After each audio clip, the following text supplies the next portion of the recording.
So yesterday I got some new tires in the mail for the hatch, and I have them with me right now in the back seat, and I'm on my way to go get them mounted up, and I'll show you guys what they are once I actually get them all mounted and back on the car. But for right now I'm just heading over to my local discount tire. My buddy Isaiah works there, and we're just gonna get them mounted up real quick and get them thrown on the hatch.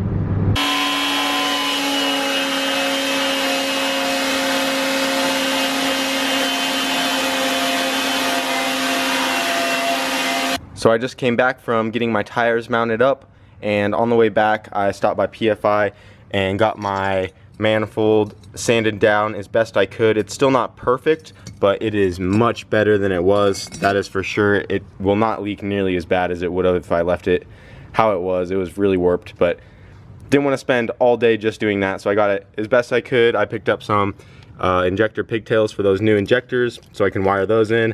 I got a dash 10 straight for the oil return so it doesn't have to make a super sharp turn. I also picked up an AEM wideband for the MR2, so probably gonna spend a good part of today getting these parts put on the car, and I guess I'll show you guys the new tires for the hatch.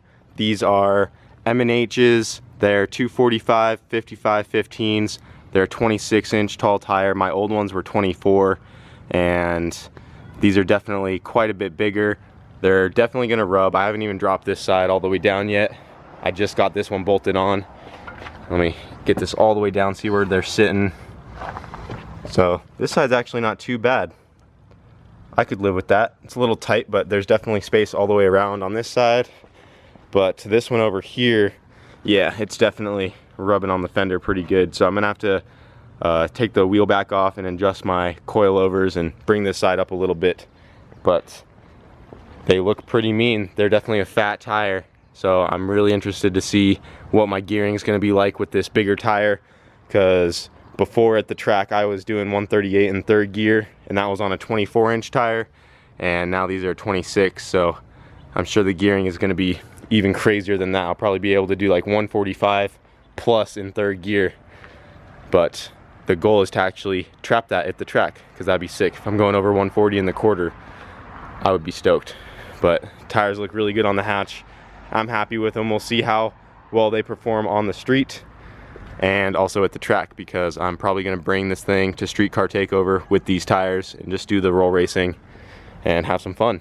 But I finally got some new tires for the hatch.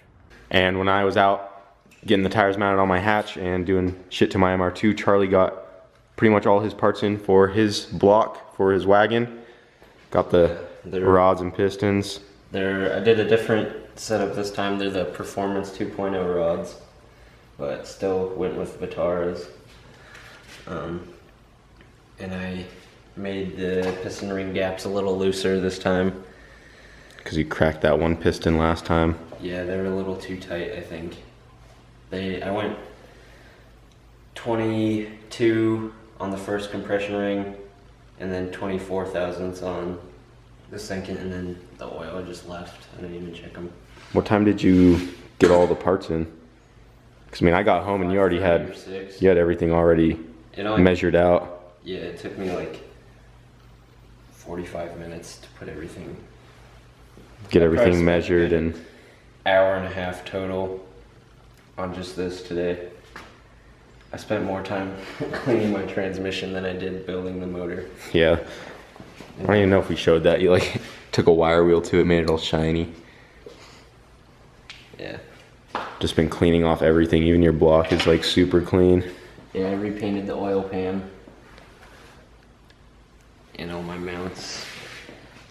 And then, yeah, I got a new crank, and it was checked at a machine shop and everything. So I did plastic gauge it, and everything was fine. Just made sure you cleaned out all the metal, unlike me. Yeah, I didn't really have that much metal in the block, because I mean, when mine came apart, it was just like starting. It was just barely starting to. Yeah, there wasn't nearly as much metal. The full bearing was intact. It was just like crushed down a little bit. But yeah, now we just got to take it tomorrow back to PFI and have Todd put the yeah, I don't know copper. if you can even see it. It's a little dirty, but there's These got machined out for copper O-rings. Yeah, we just got this block back like a few days ago because it's been gone for a while, and he took it and got these grooves machined around each cylinder, and then Todd's gonna put like a copper wire around each one, and then when you clamp the head down, those copper wires will like push up into the head gasket and make a better seal. Yeah. So we got to get the air, because like there's compressed air in this portion, and it prevents it from going into the coolant jackets and blowing. Yeah, just had to wait till we he had to get all the pistons in first, because if you put the copper ring on first, when you go to put the piston in, that little sleeve to compress the rings would crush it when you hammer it down. So now that everything's in there, can go get those put in. Yeah, it turns over a little hard at first, but like, yeah, once it breaks free, it's good. Everything is pretty smooth. I didn't have any clearance issues. I didn't have to notch it any further than I did before. Like, I think the difference between these and the Eagles are like 2 millimeters, or not quite 2, just under 2 millimeters longer, but they're narrower, so. Yeah, the rods he's using now are different than the old ones. They're not H-beams anymore.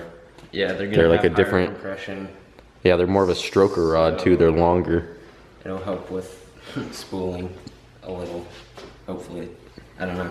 Should bring the compression up a little bit. Yeah, because I was at 7.5 compression on the last setup. Yeah, that's really low. So, I guess we'll see how this one does. This should be like 8.5 or 9, I think. I don't know. But should have it running pretty soon. I'm hoping tomorrow. You want to have it like in the car and running by tomorrow? Yeah, I mean, I have everything cleaned. As long as you can get those O-rings done, there shouldn't be any reason why you can't. Oh yeah, we need the oil feed. Yeah. I'm missing an oil feed line. Thanks, Wyatt. Does he have your feed line? No. Oh, but the sandwich plate. Geo. I borrowed it for the Geo, and then sold gave it. Away. Didn't even sell it because the dude didn't pay me. Yeah, we can always get one made though. We have a local place that can make oil lines. Yeah, it's like a few miles away. But yeah, if I can get this running tomorrow, I'd be happy. Yeah, be sick. The old tune it'll probably run fine. I just won't get in it. Yeah, I'm sure you can drive it around fine. Then we'll just have Brent retune it. Hopefully before, well, I mean, he should have time. All next week. Yeah, we should have time. Before streetcar takeover. And then there's like the test and tune on Wednesday. Oh yeah, with Isaiah. Yeah, Isaiah's Camaro. Try to make it to that.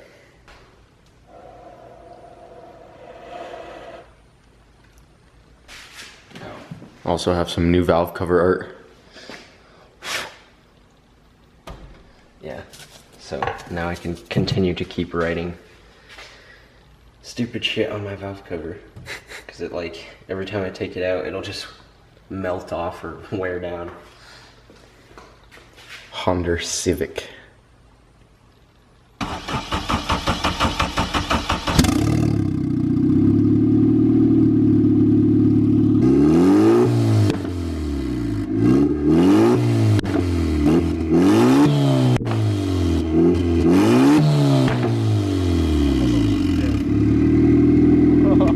Those are some big flames.